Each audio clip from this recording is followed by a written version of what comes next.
Hi, hello, and I'm Pat Hake. Welcome to our Leader's Guide to Big Ideas webinar. We want to give everybody a couple more seconds to log on. We got a couple that are doing that right now.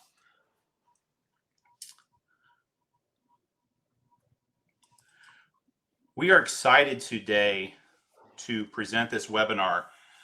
Big ideas are born from innovation and creativity. In today's environment of uncertainty, doesn't lend itself for time to properly cultivate these ideas. Without taking the necessary steps, leaders can wind up with big problems as a result. Should I pivot? Should I stay the course or adopt a hybrid approach? In this session, you will learn how to apply these concepts of big ideas in ways that fit into the time that you have, and how to avoid these big ideas before they arise. Hopefully by the end of this webinar, you'll be able to identify and cultivate these big ideas, turn these big ideas into tools of transformation, and measure and adjust your use of these big ideas to achieve long-lasting success.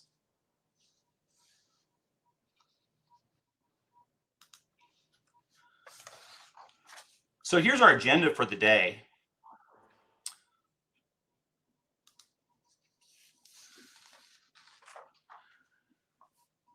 I do have the honor of introducing Lauren Hake of Qualitas Consulting Group and Rich Hall of the Rich Hall Group.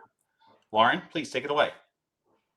Thank you, Pat, and good afternoon, everybody. My name is Lauren Hake, and as he said, I am the founder and president of Qualitas Consulting Group. And what we do is we exist for enterprise legal management, contract lifecycle management, and business process redesign. We're women-owned and have been enjoying a lot of time with clients, helping on topics just like this one. Rich, why don't you tell them a little bit about you? Hey, good afternoon, Rich Hall. I'm the founder of Rich Hall Group. After quite a few years of successfully running small and medium-sized businesses, privately held for the most part, a lot of family-owned, I decided that I enjoyed helping people even more and could do that as an executive coach. So we've started up Rich Hall Group, and to bring in, more varied expertise to help businesses achieve their vision of success. Let's talk a little bit about our companies real quick so you know a little more who we are. Lauren? Yes, and so Qualitas spends a lot of time with customers helping everybody understand what to do to really transform and create new ways of working. And so we will work with a legal department or a corporate division or procurement or sales in trying to figure out exactly how to take the day-to-day and turn it into something that has more meaning. We've got resources throughout the United States and are ready to do work across the globe. Thank you. And Rich Hall Group, what we really look at is working with business owners, typically small to medium sized, as to what is their vision of success. You would think walking into a company and saying that everyone's number one concern is making more profits doesn't always translate. It could be wanting to build a multi-generational company, or it could be trying to set up a succession plan so you've got more time with the kids and you transition over to other family members. So we really start out there and then help the business owners develop a plan, and then we help them along the way and guide them as they execute on the plan. So you'll see ourselves calling success guides, because that's really what we do, is focus on the client success and how we can help them from there. Okay, so let's get into the thick of the conversation. What exactly is a big idea? These are ideas that provide a springboard for lucrative transformation. So oftentimes a big idea means that it's something so large that it's going to be a watershed moment in your company. It's going to give you an opportunity to really create new ways of working, to unlock different ideas and different strategies. They're often categorized as strategic, opportunistic, or tactical. So a strategic big idea is one that's going to influence the direction of your company. An opportunistic big idea is one that you see what's happening in the world around you and decide to take action. And then tactical, some people would argue that tactical ideas can't be big, but I disagree. I think that tactical big ideas are ones that really are going to create an efficiency that you otherwise wouldn't have had. Big ideas are also concepts that challenge your existing strategies and help you really look at things with a new lens. They are opportunities to pivot due to extreme market changes, very similar to what we're going through today in the world. They avoid major problems. So the whole topic today is big ideas before they become big problems. If you have little ideas, it doesn't prevent big problems from happening.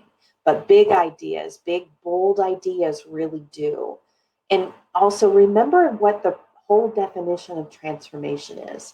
Transformation is change where it leaves no possibility of going backwards. No other alternative is in place other than to transform and become something different.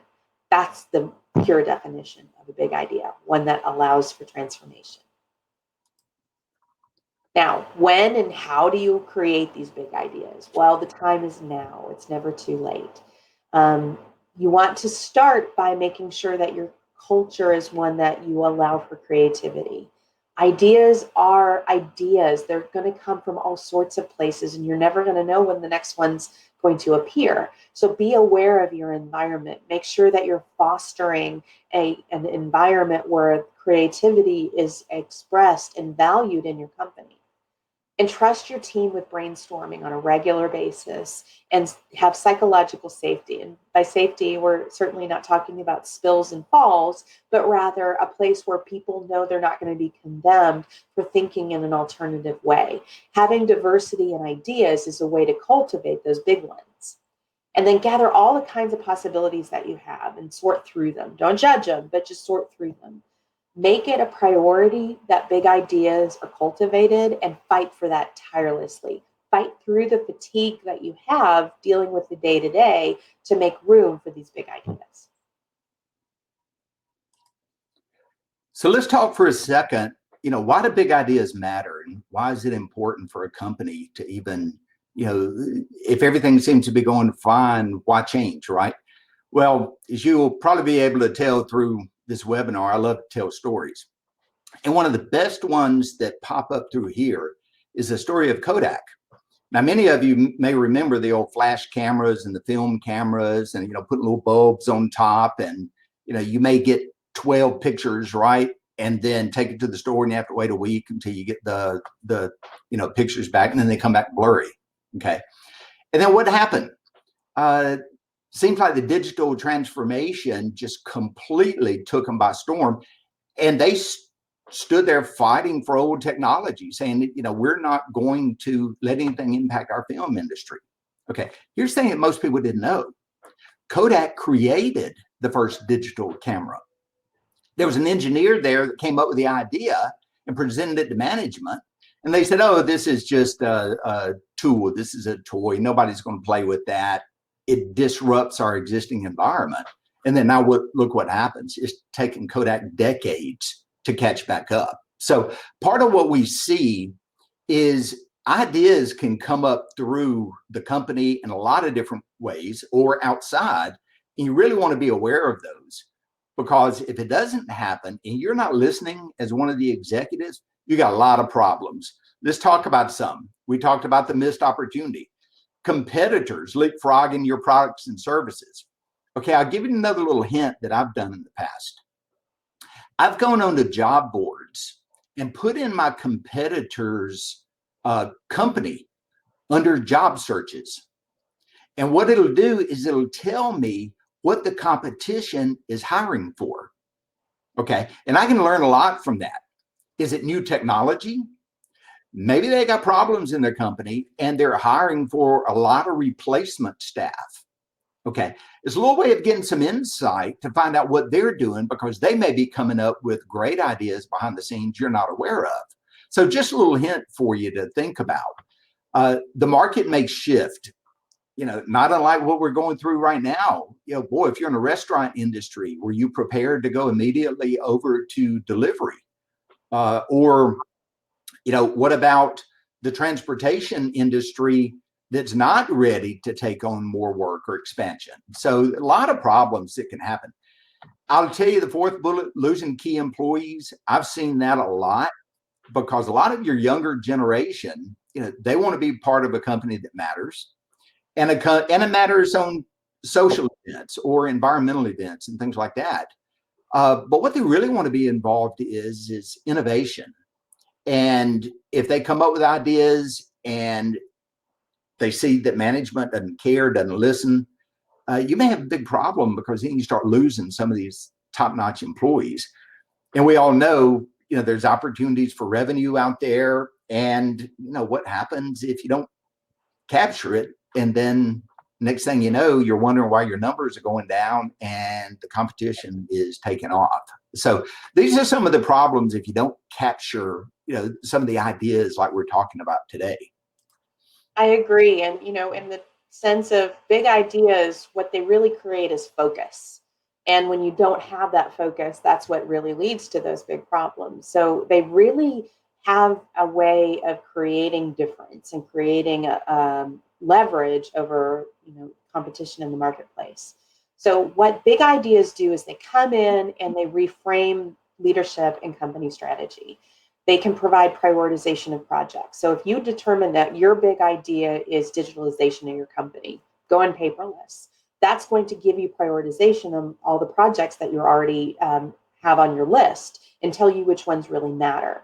It's going to eliminate chaos. When you have a big idea, just the formation of that idea into a clear, concise concept means that you're going to eliminate some of the chaos and uncertainty that people feel when they're just going with the day-to-day and going through crisis management. Big ideas are also a method of identifying and handling the uncertain. It gives you a lens in which to view the things that come into the company and the things that challenge the company. So if you're an executive and you're looking at the world around you, looking at what's happening in the world can give you insight based upon looking at it through the lens of the big ideas that you've established as your strategy for your company. If you're in a growth mode, you're going to look at uncertainty differently than if you're in a constricted mode. It's also a guide to implementing the other ideas. There's nothing wrong with little ideas. There's nothing wrong with getting day-to-day activities done, but it gives you a guide to make sure that you're focusing on the right thing, getting things in the right prioritization, and avoiding the chaos as though everything is happening all at once. So let's talk about how to identify and cultivate the big ideas. This is kind of a 5-step process. Rich, why don't you tell them a little bit about it? Yeah, it's a lot of people will say, well, we've got great ideas, or we want great ideas, but how do we generate them? And then once we have them, what do we do with them? And what's a good process? And how do we know that it comes, up through the right channels of the company? And one of the things that I always stress with companies is you have to generate and create a culture where big ideas and innovation discussions are actually welcomed. How many times have we all gone to a meeting and, you may have different levels of the company. You've got a president there, or you've got, maybe a customer service rep or different people in the room. And then all of a sudden someone comes up with an idea and you hear snickers, or you hear, oh, well, that doesn't make any sense. That's just crazy, or whatever. That stifles generation of ideas and people wanting to participate. I knew a business owner one time, worked really close with, and we would go into meetings and this guy would come up with some of the craziest off the wall ideas that we would just all look at and say, okay, you're nuts. There is no way something like that's going to happen. And I guarantee within 6 months, I would get phone calls from clients or potential clients asking exactly what that guy was saying. So, had we listened early on and prepared for it, that would have been an example of a big idea. So the first thing you want to do is create an environment to cultivate big ideas. And, we talk about psychological safety. but is basically any idea is fair game to bring up and to discuss, and people are not made to feel uncomfortable for bringing it up. And that actually spurs more ideas and generating, and people really getting engaged and feel like they own it. Once you start getting some of the big ideas, or, you get the culture, what I like to do is form a team, but have it include people of all levels of the company. And let me say this, I also like to not include some of the higher ranking executives. That'll come later. But if you're a CEO of a company or a president of a company, you can adversely impact that meeting if you have a reaction to people while they're trying to discuss these ideas. So I always like frontline employees, like maybe it's a delivery person, or maybe it's production, or maybe it's customer service. They could be on the front line and they're hearing what the customers in the market is saying. And again, it could be an idea, like Lauren said, whether it's just tactical, there may be an improvement, internal or division wide or something like that. Or it could be as big as something strategic. We'll have some examples of that soon. So, get a team, let them talk it through and come up with these ideas. Next, you want a practical review of it. Okay. Because like anything, you can have a lot of great ideas, but at the end of the day, a lot of it comes down to money, right? Have you got the money to execute on it? How much money is it going to make? What if it impacts other operations that we've got to take money from one place and apply it somewhere else? Okay. You want a team to look at that. A lot of times I create like, let's say a finance person in the room, or a salesperson. Can you sell it? The idea group, maybe a marketing group, so you've got a wide, variation of resources, actually taking a look at it and really doing a practical review. You come out of that, let's say you got the top 2 ideas, then you start raising it on up to an evaluation stage where you've got some of the leading executives, some of the leading team members may have come up with the idea, but now they're categorizing it. Is this something strategic? And why do we say at this point? Because you can come up with an idea and it sounds fantastic, but in the grand schemes of the company, is it really going to provide the value of the ROI that you think it will? Let me give you an example. I was working on with a company, brand new technology. It was actually augmented reality for the oil and gas. And it was great, had a great ROI. Imagine putting on smart glasses, and you could go out into a manufacturing environment and you would have specifications of working on, say, a compressor or another piece of equipment, and all your resources were there. And you even had the ability to sort of phone home back to the office if you didn't know how to fix it, instead of delays or sending other people back. We had all kinds of metrics to say how much money is going to save the company. Okay, well, guess what? Barrel of oil was over $100 a barrel. Okay, oil executives came back and said, Rich, great idea. You'll save us $1 million, $2 million. I'm making 10, 20, 50 million a day, getting as much of that black stuff out of the ground as I can. So even though you got a great idea in the grand scheme of things, may not equal what they can do as far as other priorities. So that's where that comes in. However, and one of the things we'll talk more in a little bit, it's important to properly evaluate and give feedback. If you decide not to go with it, be careful. Okay, because otherwise employees may start backing off and say, well, we come up with the ideas, and we all know how many times that happens. We come up with the ideas, nobody listens. Okay, but once it looks like something that may be transformational, it makes a lot of sense. Get it up to the CEO for executive approval. Could be the CEO, could be a board of directors, and let them look at it and say, you know what, this is big enough and strong enough. We're going to make some changes around here and let's go for it. And this whole process doesn't have to take long. If it's opportunistic, it could take a week. If it's strategic, it may take a little bit longer than that, because we've got some other things we need to talk about if it goes that path. But, I'd say great process to follow. And I encourage the CEOs out there to really look at it and see how they can help, push some of these ideas through to fruition. So how do you execute on something like this?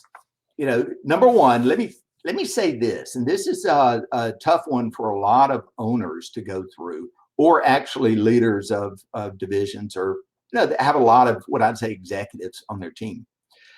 If you're a smaller company or even mid-sized company that grew, odds are pretty good you may have some employees that have been with you for quite a while. The thing is, now when you ask them to transform and go into different directions, you really want to evaluate, are they comfortable doing so? Do they have it in their personality, their DNA? Do they want to hold on to the way things have always been? Or do they want to have an open mind and investigate going into a new direction? And you really want to have a good understanding of that, because otherwise you may have the best idea, but if they're not totally bought in and in alignment, you're going to have problems and it may not get implemented. So take a look if some executives need to change or to have conversations with them in advance, make sure that they're on board with that. Yeah. And then create a project task force and get a project manager in there, get the right members of the team. Could be ones that did the evaluation, could be ones over functional heads or departments, or even over, functional responsibilities, and have them create a plan. Here's how we're going to do it. Here's how we're going to execute it.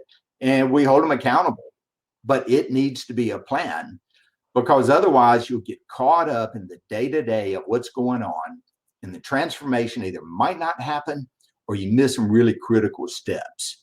And, if you've got the plan in place, then at least you're tracking your progress and going from there. And that's the kind of stuff that Lauren and her company is great at, by the way. So a little plug there.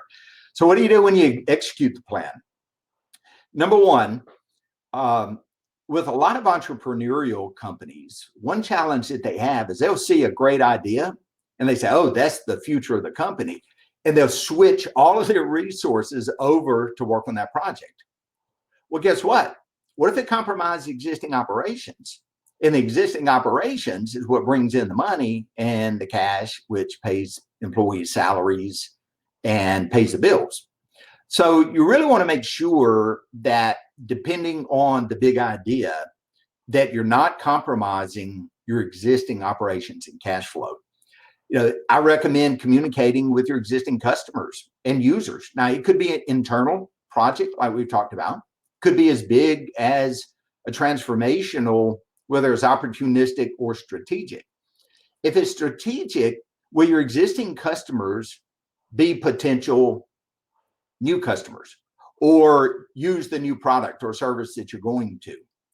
I like to get the word out and have those conversations with strategic customers, because if they start hearing that, wait a minute, this company that I've invested in is no longer interested in serving me, and they're going off in a different direction, that makes me nervous. Maybe I need to move on myself. So you don't want nervous clients. You don't want nervous users.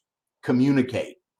What about your target audience? They always say a lot of times when you go into business to try to go ahead and line up a few key customers even before you start, right? So you've got a revenue stream. You've got people to bounce the ideas off. And then guess what?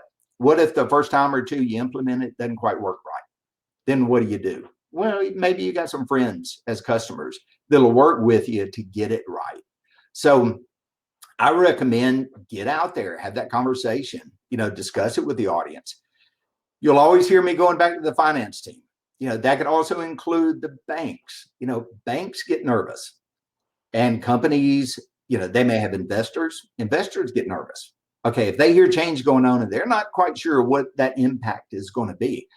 Maybe you have a line of credit that's based upon certain production criteria. And what if you're not meeting it? Or what if the switching of gears impacts your credit line? You need the cash flow. And then all of a sudden you go to the bank and they're like, you know what? Your existing cash flow is based upon certain criteria. Now you're no longer going down that path. So I like to get in front of these things, have these conversations, get them on board with you, and no surprises. That's one of my bigger ones, which is then comes up with your employees. Okay, Employees get nervous when there's change happening within a company and they don't know about it. Okay. And really, what does that come down to? All right. Most employees, their number one focus is, am I going to have a job tomorrow? Yeah. Is there something going to impact me? And how does this change impact me in my job, in my role? Am I going to benefit from it? Am I going to suffer from it? Yeah. So as you start rolling out and executing this plan, part of this plan needs to be having strong communications with your employees. Let them know what's going on so that they feel comfortable. And then what we like to call burn the ships. That's where Lauren was talking about transformation. Institutionalize it in your DNA. Let the employees know. Let everyone know this is our path forward. This is what we're doing. And here's how it's going to benefit everyone. Get on board and have a ball with it. When you start getting the entire team in alignment and moving in the same direction, you'll accomplish miracles. But if they're not all bought in, as we know, then you're going to spend more time and effort trying to get them there than you will actually succeeding. So get it in your DNA, burn the ships, and full speed ahead. Yeah, about a third of what you have to do is create the big idea, and about 2/3 of what you have to do is communicate on it. A lot of execution is really about communicating with the people that matter. Exactly. And part of the impact that these big ideas, I go back, we've talked about it some, but we talk about the employees and the culture. It's transformational for them. And, they get nervous. So what we really want to make sure is, do they have clarity about what the vision is? Where do they fit in that vision, and in the plan? And then where do they fit in the transformation? Now, one of the programs I like to use, for example, is by Gino Wickman called EOS, which is Entrepreneurial Operating System. Okay. And what it does is it's a system that can be implemented within typically smaller to medium-sized companies. But it takes the goals of the company that's been laid out by whether the owners or the executive team or the board, and then breaks it down into consumable chunks by each department all the way down throughout the organization. So the concept is, you know what you need to do and where you fit into the grander scheme of the company. And then when it all comes together, you start creating tremendous advancements in transformation through the company. So just a little tidbit for you there. Your customers and your branding, like we say, is a great opportunity. The easiest sale that you've got is an existing customer. You want to maintain those customers as much as you can. Losing customers, most companies know their cost of sales are to go back, and you don't want churn through this. So have that conversation. See if they can be champions for you. And then the funding and financial help, I won't go back over a lot more with that, just to say, be mindful. As you go through this, you can get a lot of excitement and exuberation. Typically, projects cost at least about 1.5 times to 2 times more than what you budgeted for. So make sure that you're staying on top of that. I always say, loop in the CFO. They can be your best friend through the process, or they can be the ones that need to come back and say, spending too much money and maybe this thing's not going to work. And what I would say about the impact is, keep in mind, that's not just the impact of the individual big idea. It's also the impact of having the culture where big ideas are valued. If you are viewed both internally in your company by your employees and externally by your customers or your peers as being a company that innovates and is transformation friendly, it's going to lead to more positive growth in your company and less turnover in your employees. And all of these impacts are simply by being the company that's open to those big ideas. Yeah, absolutely. So, Lauren, why don't we talk about the checklist next? So there will be an easy, actually steps that people can follow. I think I went too far. No, here we go. Sorry. So one of the things that we wanted to talk about is just give you real examples of big ideas. And up to this point, we haven't been prescriptive of what is a big idea because it's going to be unique to your organization. A big idea just means, wow, that feels big to us, and there's some steps involved in doing it. But these are examples, and I think it's just a good idea to see them on the screen. So an example of a strategic big idea is when Netflix, which we used to know as a mail order DVD rental system, started to stream. And now it's got content and programming and is winning Oscars and all sorts of information or awards. And so that really was a strategic big idea. What if we went to streaming? Honda, why don't you tell me what happened to Blockbuster, right? Yeah. Blockbuster held on to their physical stores, and Netflix says we don't need a store to deliver entertainment. Good point. And then an opportunistic example is right now, there was a recent story about a liquor distillery, a company that made whiskey. Well, people weren't needing whiskey as much as they were needing hand sanitizer. So they switched their distillery to making hand sanitizer because of the environment that we're in today. And an example of tactical is when you want to digitalize or go paperless. Digitalization of an entire enterprise maybe could be considered strategic because it gives you a leg up on things, but overall it's really tactical. It's taking something that you used to do one way and creating a different way of doing it. And there's some other examples here. Why don't you talk about them, Rich? Yeah. Well, and one thing I'd go back is, and we had some messages came in at the same point too, is people might argue with us about whether or not a liquor distillery is strategic, opportunistic or not. So let's say additional bandwidth used to create hand sanitizers without compromising existing business, right? Right. Playing with that. I love to use the Honda example. Many years ago, Honda started off as motorcycles, right? And then all of a sudden they started building cars, or they built lawnmowers and motorbikes. What were they good at? You see, that's one of the core things. What are you good at? They were good at engines. You buy a Honda lawnmower, it doesn't bog down if you've got heavy grass and it's wet grass or something like that, whereas some of the other ones are not quite as strong. So they leveraged what they were good at, went into other strategic areas. We talk about cruise lines. When they help in natural disasters, trust me, cruise lines are getting paid by the government, for assistance, and they're there to help. And, other tactical, a lot of companies do it. Let's outsource software development. Let's outsource some other things. That could be a tactical decision that's used, but may pop up and say, hey, it's good for our company. Let's keep what we're strategic at. Let's outsource some of the development.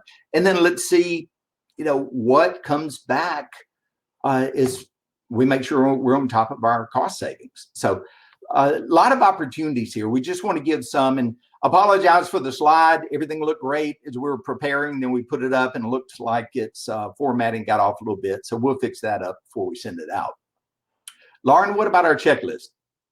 All right. So now you've heard a little bit about what a big idea is, why they're important, the impact that they can have, and how to execute on a plan.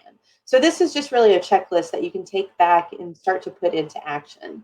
So the first thing you want is a team that's ready to brainstorm, somebody that's got that willingness to really consider what is a big idea in your company. Worry-free zone for creativity, that's that psychological safety that we talked about. And then one of the things that's important is an accurate picture of your current environment.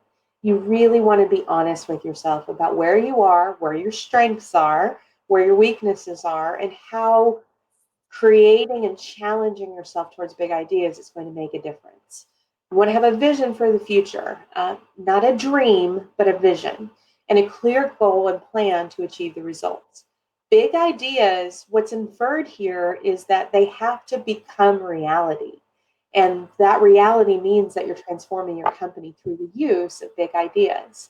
And then, of course, a forgiving but yet forging attitude. So if things don't work out, you try it on. If you recalibrate, you forge ahead to make things really work.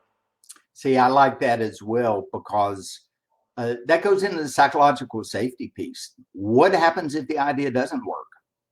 A lot of ideas don't work.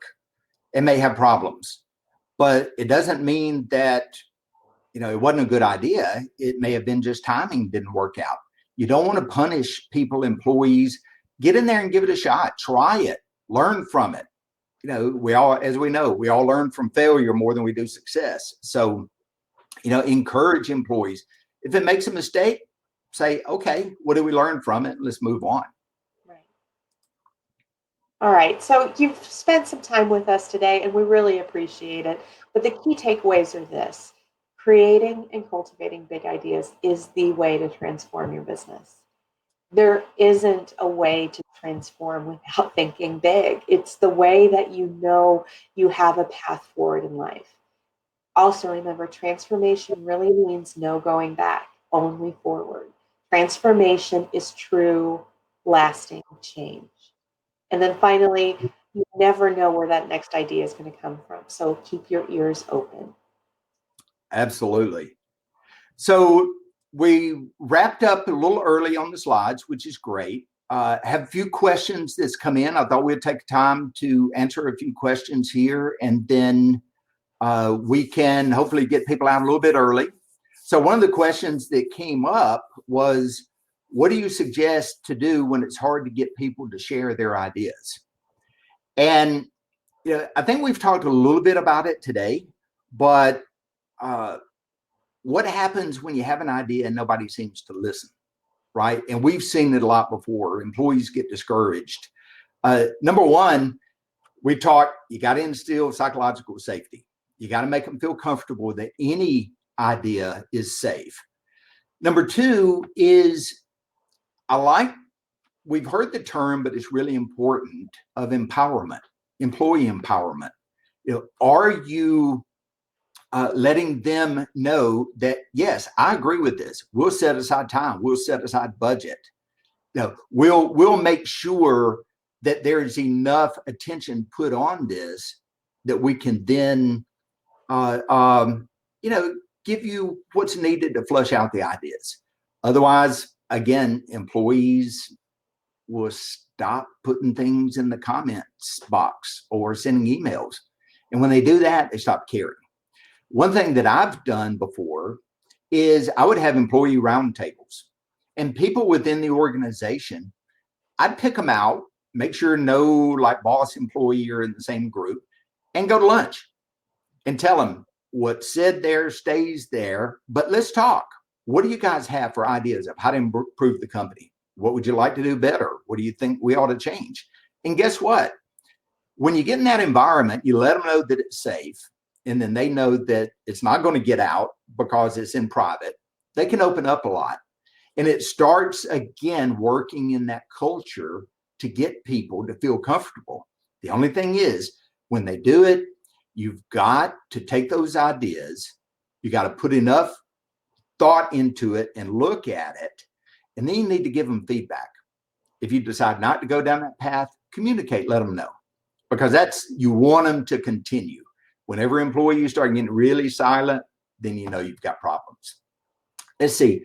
Lauren, here's a good one for you. So how do you decide if an idea is big enough or not? It's very simple. Is it going to make a difference? So a small idea is something where you just need to make a small adjustment, but a big idea is one where you're like, all right, we need a plan to make that happen. And you know them when you hear them. A big idea is something that stops you in your tracks, gets you thinking about new opportunities and new possibilities for ways of working. It's the thing that gets a project off of dead center. And so a big idea is more of a feeling than it is necessarily a strong definition of X, Y, and Z. It's really knowing that it's something that's going to make a difference in your company or in your project or both. Well, and I think, you said it best earlier. A big idea does not have to start off as a massive changing of the company as a whole. A big idea could be something in a single department that someone comes up with that says, wow, here's a better way of doing things. And then all of a sudden you start seeing it catch on. And then you see more people getting engaged. And next thing you know, you've got transformation that started with a small idea or small project, and then it continues to grow. So, I would encourage people out there to, talk to your staff, get them engaged in, idea generation. And, you'll be maybe surprised as to what happens. Another one real quick, Lauren, is how is transformation any different than change management? And I know you do a lot of change management work as well. So you're perfect for this. Well, change management is what happens when you know what you want to do. Big ideas and transformation is the process of creating what it is your vision is. So you can't apply change management principles until you have a plan of what you want to do. So change management at its smallest is just convincing people to make a difference and make something happen in a different way than they did before. Transformation at its largest is going to completely revolutionize everybody in the company and the way that company is expressed in the market. So you have to take both of those concepts, and they really both talk about communication, creativity, and a safe place. Excellent. I'd say two more that we've got. Well, one question, will we receive a copy of the presentation? Yes, we'll clean up a couple of the slides. You'll get a copy of the presentation. And then we'll also put a copy of the webinar out there if you want to download, listen, or maybe share it and send it to someone else. Another question that came in, what do you do if leadership doesn't foster these ideas? I think we've talked a good bit about it, but what I've always done when you try to kick off an initiative where you're really doing cultural change, it's important early on for the employees, again, to feel like, okay, we've heard this 100 times. Why is this one going to be any different than any other one? Okay. If you're a leader in the organization, you're really trying to do change and you're trying to, words don't matter. They hear it all day. What really matters is find some ideas that have come up. Maybe you start small. Maybe you say, okay, well, here's an idea that's worth pursuing. Let's run it through the process. Let's see how this works. Let's follow our steps that we put out there. Let's see what the impact is going to be to existing operations. What's it going to cost? What's it on resource? What's the value we're going to get out of this? It'll always be a return on investment of whatever you're spending. A lot of times employees don't understand concepts like that. They're, why can't we just go and do it? So I like to educate employees. So if you go back and have the conversations, let's say it's a big enough initiative that you can't really do right now, then explain to them why. Talk to them a little bit more. Then as they become more educated and they start thinking through, then that can help them in their idea generation, which I think leads into another question that came in that says, what do you do if you don't have the budget for it? And Lauren, I'll start off, and then why don't you fill in, after it, because I know we both have, work with companies that struggle with this at times. I know for me, again, what's the thing? You can't eat the entire elephant all at once.